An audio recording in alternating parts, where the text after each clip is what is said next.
أعوذ بالله من الشيطان الرجيم بسم الله الرحمن الرحيم يا أيها الذين آمنوا أنفقوا مما رزقناكم من قبل أن يأتي يوم لا بيع فيه ولا خلة ولا شفاعة والكافرون هم الظالمون. دې آیت مبارکه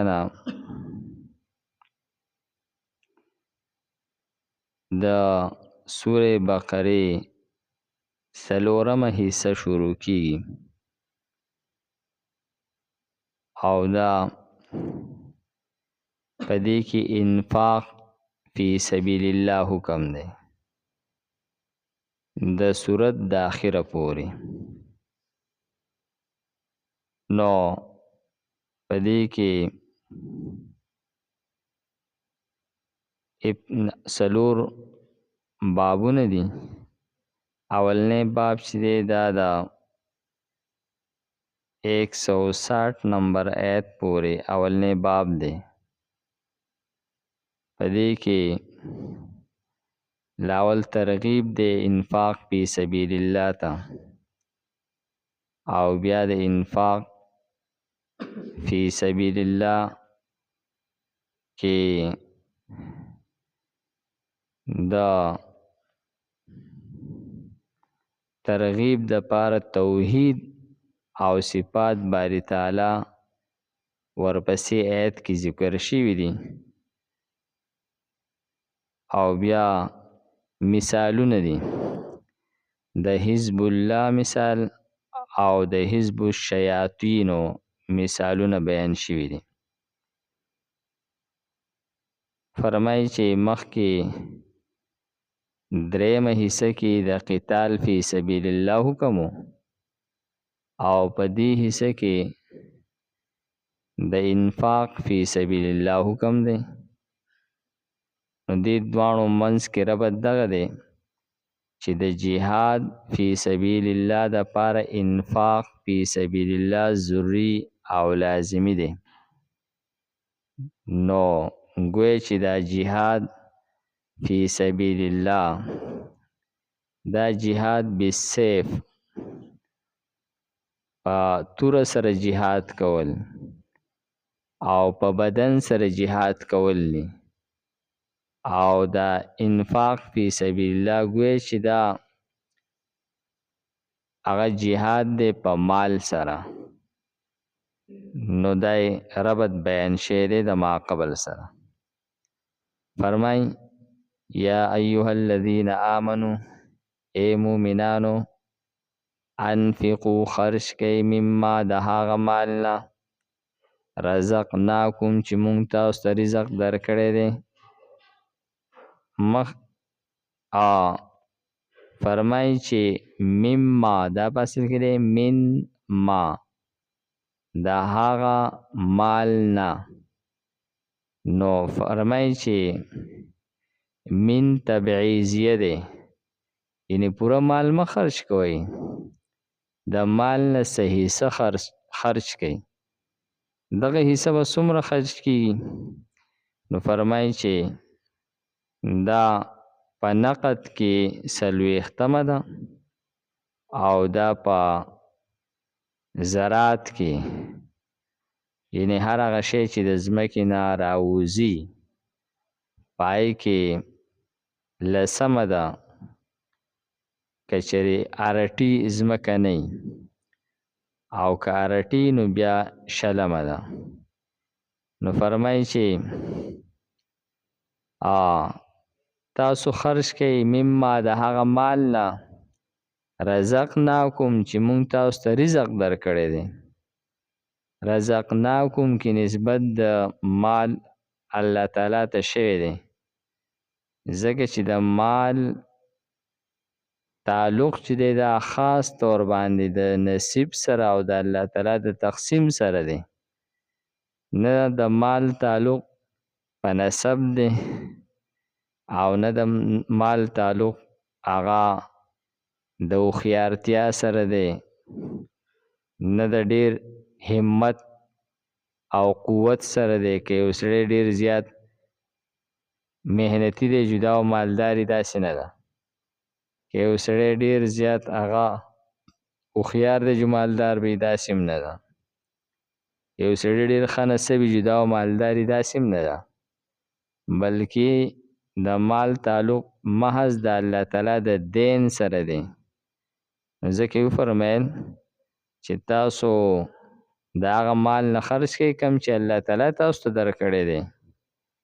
دې کې هم یو ترغیب دی چې تاسو د الله تعالی مال درکو، نو بیا چې د الله تعالی په لار کې د هغې خرج کول، دا خو ګویا چې ډېر اسانه خبره شوه.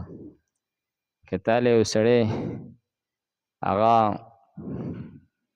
یعنې 1,00,000 روپۍ درکړي او تا ته وایي چې یاره 2,500 یې ماله واپس راکړه، نو شاید چې داسې به څوک نه وي چې هغه دې نه انکار وکړي.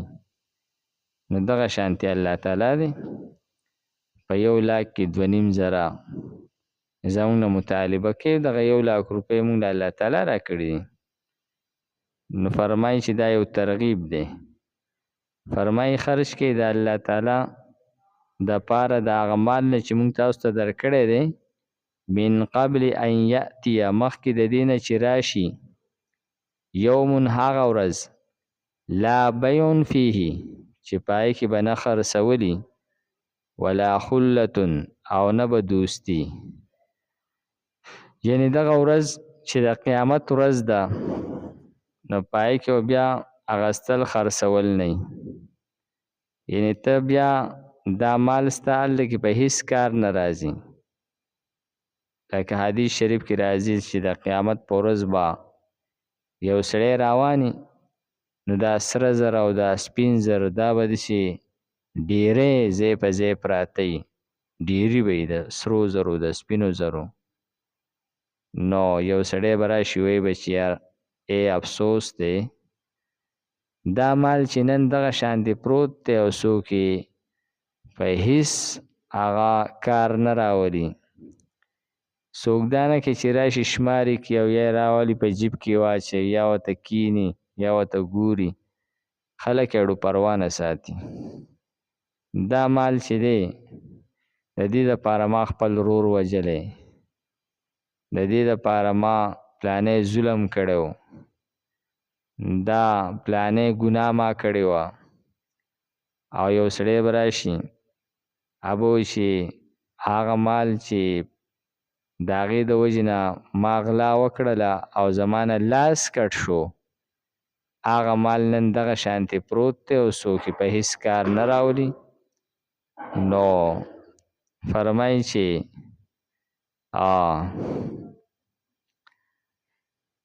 په دغه ورځ باندې به مال په هیڅ کار نه راځي. نو فرمایي یومون هغه ورځ، لا بیعون فی چې نه به یې څه خرڅول په دې کې، ولا خلتون او نه پکې دوستی. خلتون هغه دوستی ته ویلی کېږي چې په وخت د تکلیف او مصیبت کې په کار راځي. خلیل هغه دوست وي چې دا خالص دوسي او په وخت د سخته کې په کاریږي. لیکن د قیامت ورځ داسې ورځ ده چې په دې کې و بیا دوستان هم نه پکارېږي. نو دا هغه ورځ راتلو نه مخکې وایي تاسو د الله په لار کې خرچ وکئ. ولا شفاعتون او نه به په دغه ورځ باندې شپارسي، یعنې ستاسو به هیڅ څه شی په کار نه راځي، نو د ځان دپاره مخکې ولېږئ. والکافرون هم الظالمون او یقینا کافران چې دا ظالمان دي. ظالمان دي چې دوی د الله تعالی په لار کې نه خرج کوي او دوی د الله تعالی د لارې خلاف د شیطان په لار کې هغه خپل مال خرج کوي.